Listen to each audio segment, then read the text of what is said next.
Mesdames, Messieurs, bonsoir, bienvenue à cette grande édition d'information sur la télévision Labari.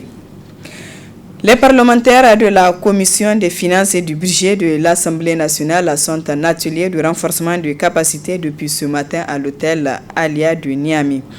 Financé par l'USAID à travers l'ONG Shiga, cet atelier sur la budgétisation sensible au genre est organisé par l'ONG TED Health Niger. Le compte rendu, le Nefissa Yahaya et Halid Bouraima. À travers cet atelier de formation, l'ONG TED Health entend renforcer les capacités des parlementaires sur la budgétisation au genre en vue d'intégrer cette approche dans les planifications du budget. Le budget est l'expression matérielle de la politique d'un État pour la prise en compte des droits socio-économiques et culturels du peuple que vous êtes les représentants. Vous êtes les représentants de toutes ces femmes, de tous ces jeunes qui se battent tous les jours dans nos villes, dans nos campagnes pour l'amélioration des conditions de vie des citoyens. Nous osons espérer qu'à la sortie de cette activité et d'autres activités à venir seraient outillées pour faire l'analyse et le contrôle du budget selon l'approche genre pour une gouvernance redevable au pays. Financé par l'USAID à travers l'ONG Shiga, cet atelier rentre dans le cadre de la mise en œuvre du projet plaidoyer pour la meilleure prise en compte du budget sensible au genre. Le programme USAID Shiga est très ravi de voir se tenir cet atelier. Que de telles initiatives qui mettent côte à côte les parlementaires et les OSC résument les objectifs et la philosophie de Shiga. C'est donc un plaisir pour moi de voir les parlementaires et les OSC travailler ensemble. Cette activité qui nous réunit est l'œuvre de l'ONG TED Niger, appuyée par le projet USAID Shiga, et l'idée de fond traduit de notre vision. En ouvrant les travaux de cet atelier, le 4e vice-président de l'Assemblée nationale a réitéré l'engagement des parlementaires à accompagner l'ONG TED Health dans ses actions avant de rappeler le rôle important de ces derniers sur la question du vote du budget. Lorsqu'il intègre la budgétisation sensible au genre, le budget peut permettre de réaliser les droits reconnus aux femmes et aux hommes par les conventions et traités internationaux. Il peut, dans ces cas, se révéler également être un puissant levier pour la réduction des disparités entre les groupes sociaux, en l'occurrence entre les femmes et les hommes par l'autonomisation des femmes et des filles, ainsi que par l'élimination de toutes les formes de discrimination et de violence à leur égard. Les parlementaires, dont le rôle est de justement voter le budget, doivent donc être en mesure de l'examiner avec un regard sensible et une loupe leur permettant de corriger éventuellement certaines omissions ou manquements contenus dans les projets soumis à eux par le gouvernement. En effet, chaque citoyen doit être pris en compte dans les orientations que donne l'Assemblée nationale au gouvernement dans tous les domaines et en l'occurrence en matière de planification et de budgétisation sensible au genre. Pour rappel, l'ONG TED Health a pour mission principale de mobiliser et aider efficacement les femmes et les jeunes à prendre en charge leur environnement en s'appuyant sur les initiatives de développement durable. La haute autorité de lutte contre la corruption et les infractions assimilées, ALSIA, a détecté tout récemment des agents fictifs de l'État. Cette détection est vivement saluée par les centrales syndicales. Écoutons à ce sujet M. Moussa Adamou, il est membre de la Confédération nigérienne du travail CNT. Voilà déjà plus de 3 ans que lors des négociations avec le gouvernement, la CNT a posé déjà ce problème pour dire que le problème de la fonction publique, c'est qu'il y a trop de fonctionnaires fictifs.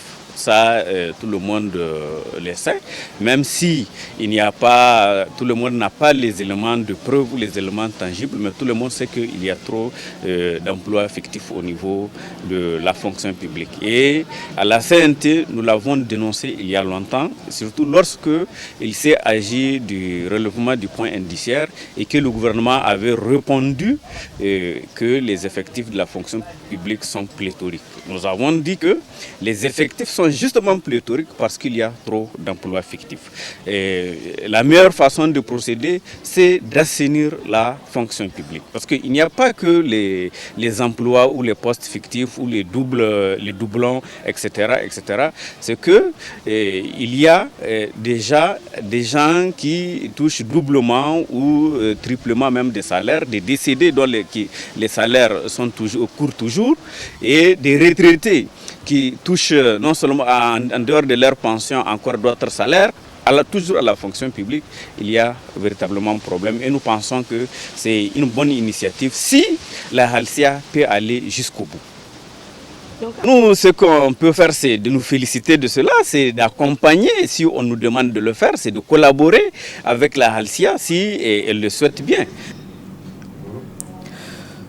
Autre aspect de cette édition, encore une nouvelle situation sur le corridor Niger-Bénin. En effet, les autorités béninoises ont pris la décision d'interdire l'importation de plusieurs de leurs produits au Niger. Une décision prise le 16 juin dernier qui aura des conséquences au Niger. Chebou Tchambiano, secrétaire général du syndicat de commerçants importateurs, exportateurs et grossistes, explique. Il a été joint au téléphone par Hassan Saleh Mustafa. Le Bénin a décidé, on peut dire unilatéralement, pour empêcher systématiquement la sortie des produits du Bénin, tels le maïs. Aujourd'hui, il y a plus de 100 camions qui sont bloqués à Kandi. Tout simplement, ils disent que dans leur système, ils ont rappelé des articles pour dire que la production nationale ne doit pas sortir. Et ils ont même affirmé pour dire que le maïs du Bénin n'ira pas au Niger. Nous avons eu un cas, un propriétaire de maïs est venu nous rencontrer au bureau. Il dit qu'il a payé son maïs dans une zone qu'on appelle Banikwara. Donc quand il a payé, son camion a été intercepté avant Kandi par la police républicaine. C'est cette police républicaine qui a intercepté le camion et l'a conduit à Kandi. Maintenant, une semaine après, ils ont demandé le camion à 2 millions. Lorsque le propriétaire a amené les 2 millions auprès des autorités, la police républicaine, les autorités ont encore rejeté l'amende. Et ils ont dit, d'ici le 12, sur l'attestation d'amende, s'ils n'ont pas pu régulariser, il y aura des dispositions à prendre. Ces dispositions, la personne ne les maîtrise. Peut-être que ça peut être une confiscation de la marchandise, ça peut être autre chose. C'est pourquoi ils sont venus vers nous. Nous avons écrit au ministre du Commerce, de l'Industrie et des jeunes entrepreneurs et on a fait appréhension à l'ambassade ou au consulat du Bénin, à la Chambre du Commerce et au CNIC. La situation, elle est alarmante parce que ce n'est plus une affaire des syndicats. C'est une affaire des autorités, les autorités des deux pays. Le Bénin n'a pas adhéré à CELECAF, la zone de libre-échange. Donc, elle ne peut pas se plier aux dispositions de la zone de CELECAF. Ça, c'est des problèmes sérieux.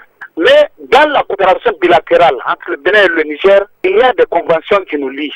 Et même la convention de CNUSED, qui a été signée en 1965 à New York, cette convention dit, nous, pays sans façade maritime, nos marchandises doivent traverser les pays maritimes sans aucune ambiguïté.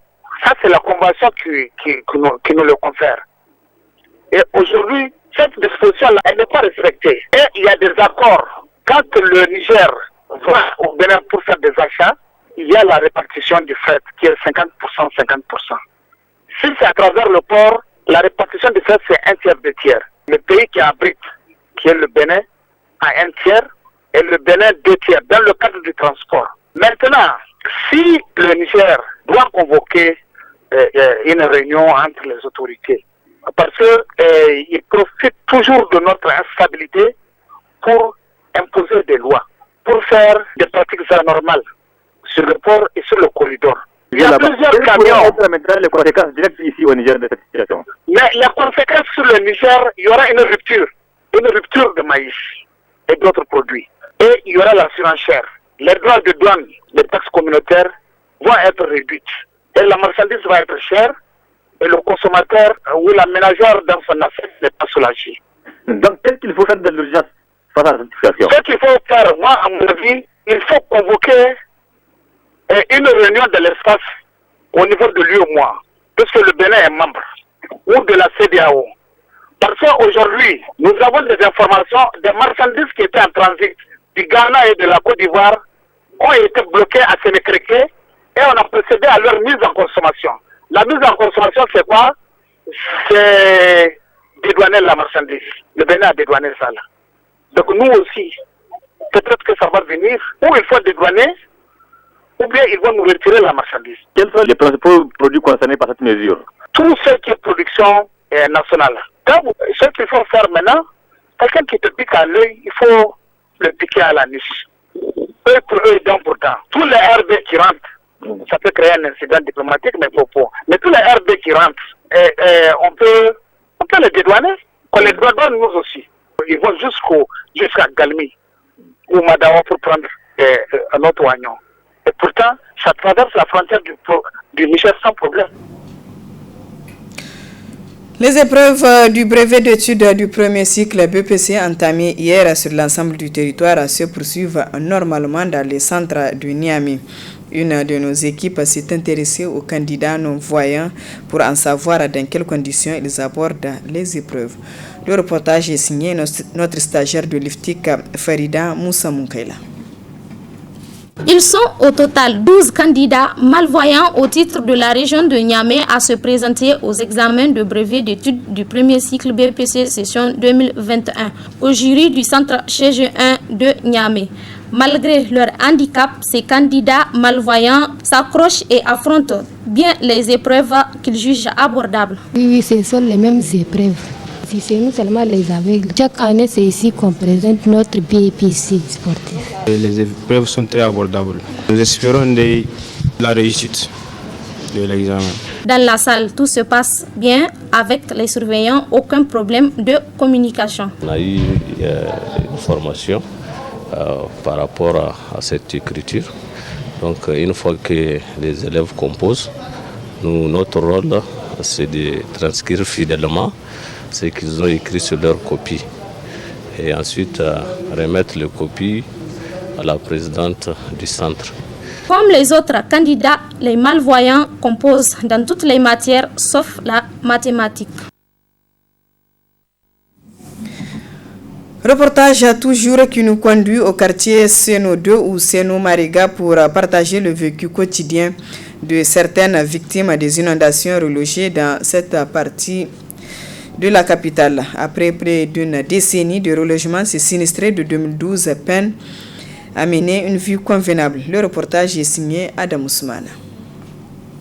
Plus connu sous le nom de Mariga ou encore Sénodé, ce quartier du 5e arrondissement de la capitale a vu le jour en 2012 de suite des inondations qui ont fait des sinistrés dans la dite commune. Des sinistrés relogés dans cet espace quasiment désertique où de nos jours leur vécu quotidien n'est pas du tout reluisant. La première urgence, c'est la voie qui mène au goudron. Parce qu'actuellement, si on a les femmes qui sont en travail, on ne peut même pas l'évacuer. Et alors qu'on habite seulement à peu près à 1 km du goudron. Mais il y a tellement du sable à quel point que les véhicules ne viennent pas. Les taxis ne viennent pas. Nos véhicules, on est obligé de garer nos véhicules en bas au goudron pour venir à pied. Il faut qu'on prenne les charrues des ânes pour évacuer les femmes. Et alors qu'on habite à peu près à 4 km de la ville de Niamey. On habite à peu près à 4 à 5 km de la présidente de la République. Et puis nous voulons de l'eau. De l'eau. De l'eau, c'est la vie. On n'a pas de l'eau. À chaque fois, on a des problèmes de l'eau. À chaque fois, on a des problèmes de l'eau. Et concernant l'école, on a une école où on ne sait même pas, parce qu'il y a l'érosion là qui veut faire partir l'école. il y a urgence là-bas. Là. Parce que nous, maintenant, si nos enfants sont en classe, s'il y a l'orage, on a peur. Il faut que chaque femme court pour aller prendre son enfant. Parce que s'il y a la pluie, l'eau va partir avec les enfants. Et nous voulons une école.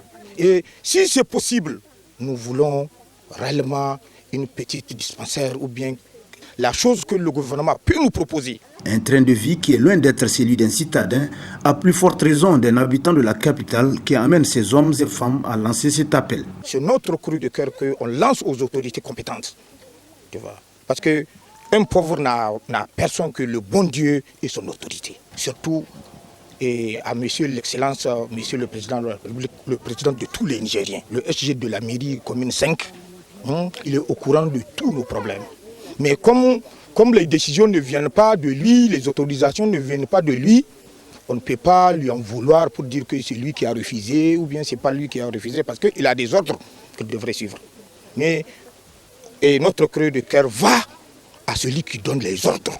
S'il est vrai que les autorités compétentes avaient promptement réagi à l'époque en relogeant ses compatriotes sinistrés, et ce dans l'urgence, toute chose à saluer. Force est de reconnaître qu'après près d'une décennie, ces mêmes autorités doivent aussi être un peu plus regardantes sur leurs conditions de vie pour une amélioration de celles-ci. Comme chaque semaine, nous en venons à présent à notre rubrique hebdomadaire chronique juridique. Au menu de ce numéro, le Conseil régional, un thème développé par Alfred Emmanuel, juriste et président du Raza Presse. Très bonne réception.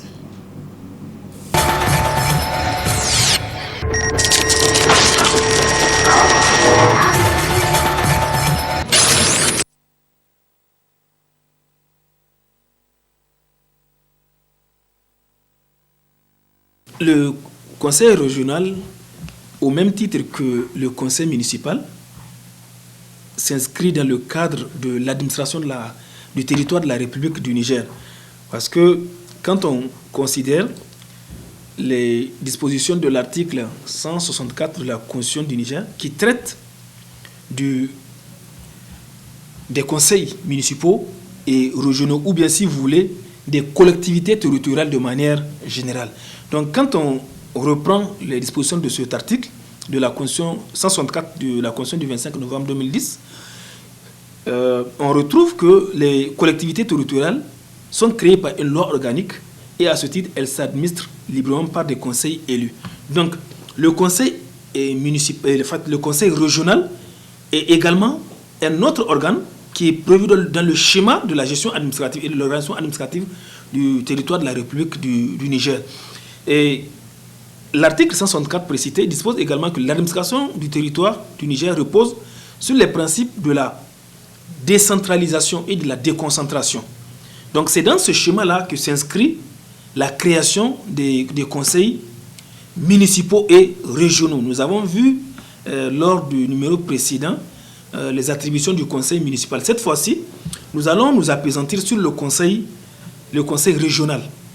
Donc, à ce titre, nous allons nous référer à l'ordonnance 2010 que nous avons vue portant Code général des collectivités territoriales. Et c'est le titre 2 de cette ordonnance qui traite de la région et de ses organes. Et l'article 96 de cette ordonnance dispose que la région est une collectivité territoriale à vocation essentiellement économique, sociale et culturelle. Elle est chargée des missions et compétences spécifiques que lui confère la loi et qui ne relèvent pas de par leur nature et leur importance des compétences de l'État ou de la commune. Donc il faut distinguer ici les compétences les compétences du conseil municipal et les compétences du conseil régional. Le conseil régional est chargé des missions et compétences spécifiques que lui confère la loi et qui ne relèvent pas de par leur nature et leur importance des compétences de l'État d'une part et des compétences de la commune d'autre part. Donc le conseil municipal, le conseil régional a des compétences propres qui lui sont propres. Donc à ce titre, le conseil régional jouit de la personnalité morale et de l'autonomie financière. C'est important. Il peut également avoir un budget propre pour son fonctionnement, un budget distinct de celui de l'État. Et pour l'exercice de ses fonctions, comme je l'ai dit tantôt, il dispose d'un budget et d'un personnel et d'un domaine. Il a un budget propre, il a un domaine propre et il a son personnel qui assure les tâches régulières du conseil régional. Maintenant, nous avons 2 organes au niveau de la région. Vous avez un organe délibérant qu'on appelle le conseil régional et un organe exécutif qu'on appelle le président du conseil régional, qui est assisté d'un ou de 2 vice-présidents. C'est en fait un peu le même schéma que celui du conseil municipal que nous avons vu. Maintenant, s'agissant du conseil régional, l'organe délibérant, la durée de son mandat est de 5 ans également.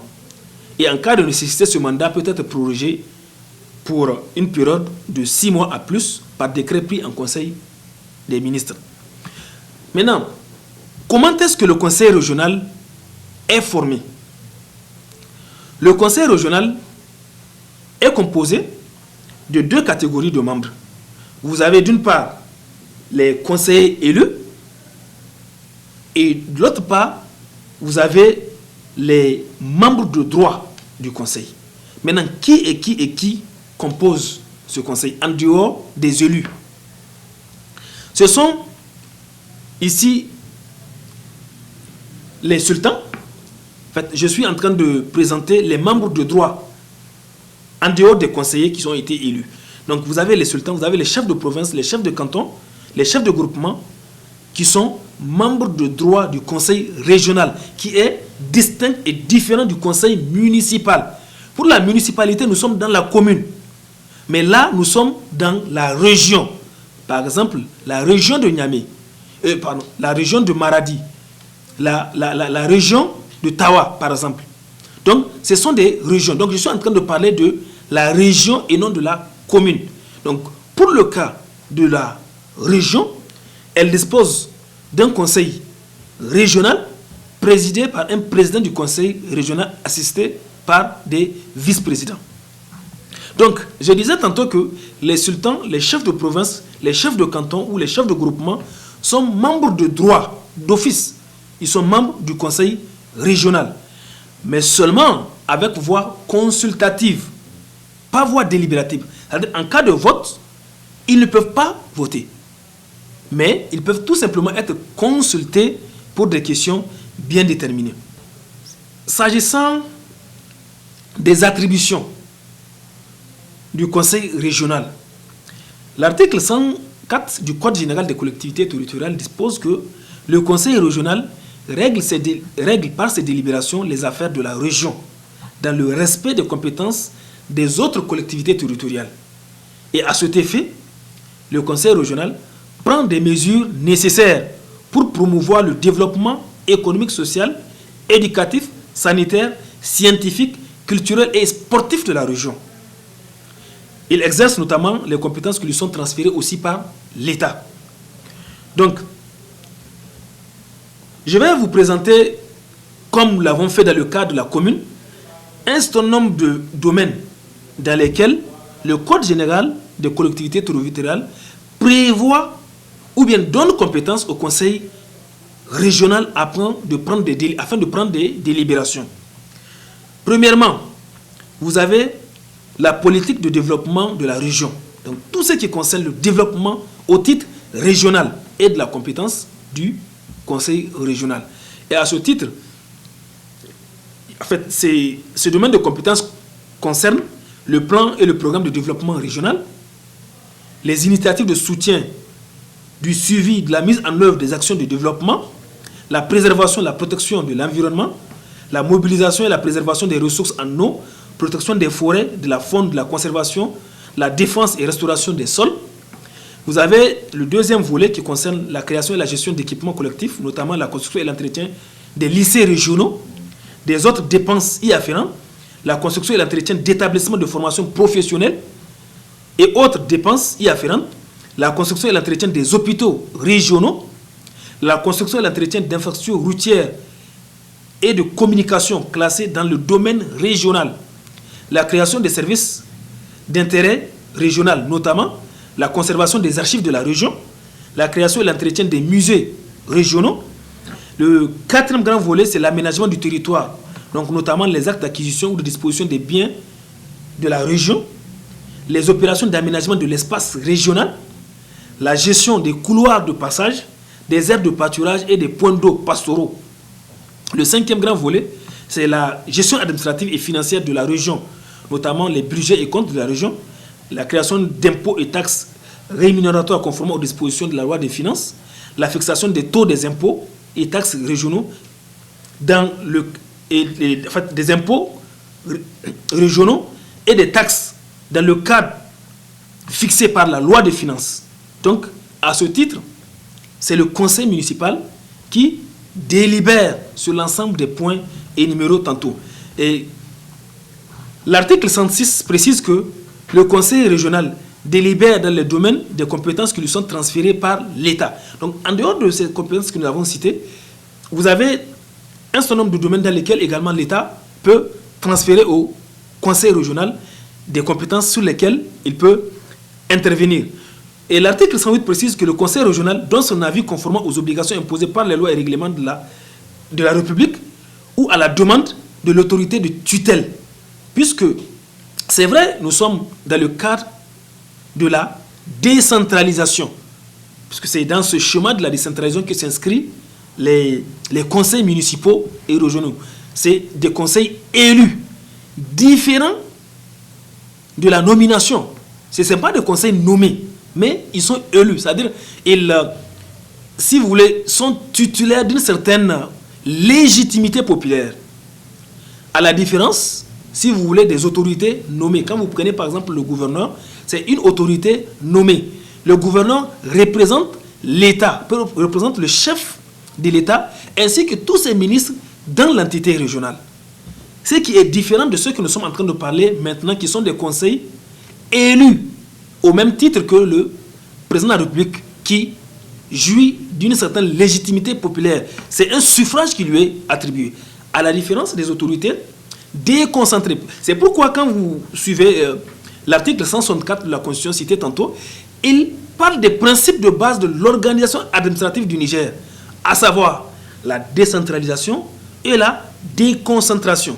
Donc, les conseils régionaux, ainsi que leurs présidents et vice-présidents, les conseils municipaux, ainsi que l'organe exécutif, s'inscrivent dans le schéma de la décentralisation. Alors que les autorités, telles que le gouverneur, les préfets, eux, relèvent du principe de la déconcentration, puisqu'ils sont nommés. Ils doivent leur nomination au supérieur hiérarchique. Et à ce titre, ils représentent cette autorité qu'ils ont nommée. Et c'est de la même façon que l'autorité de nomination peut mettre fin à la nomination, peut revoquer par exemple cette nomination. Alors que dans le cadre des autorités élues, telles que les membres du conseil régional, qui doivent, eux, leur légitimité au peuple qui les a élus, donc la procédure n'est pas la même. Donc je voudrais un peu préciser ce point. Donc pour terminer, il faut tout simplement retenir que le conseil régional peut consulter les habitants de la région sur les décisions qu'il est appelé à prendre pour régler les affaires relevant de ses compétences. Donc vous voyez une sorte de rapprochement populaire. C'est le peuple qui leur a donné mandat, le peuple qui leur a demandé de les représenter, et ensuite, donc, ils doivent leur légitimité au peuple. C'est en ce sens-là que c'est normal que le peuple qui vous a élu, que vous vous référez. Et c'est pourquoi vous voyez même souvent le chef de l'État faire recours au peuple. Il consulte le peuple sur des questions d'intérêt national afin d'avoir l'avis du peuple. Donc voilà un peu ce que je peux vous dire sur le conseil régional, ses présidents ainsi que leurs attributions, leurs mandats, etc.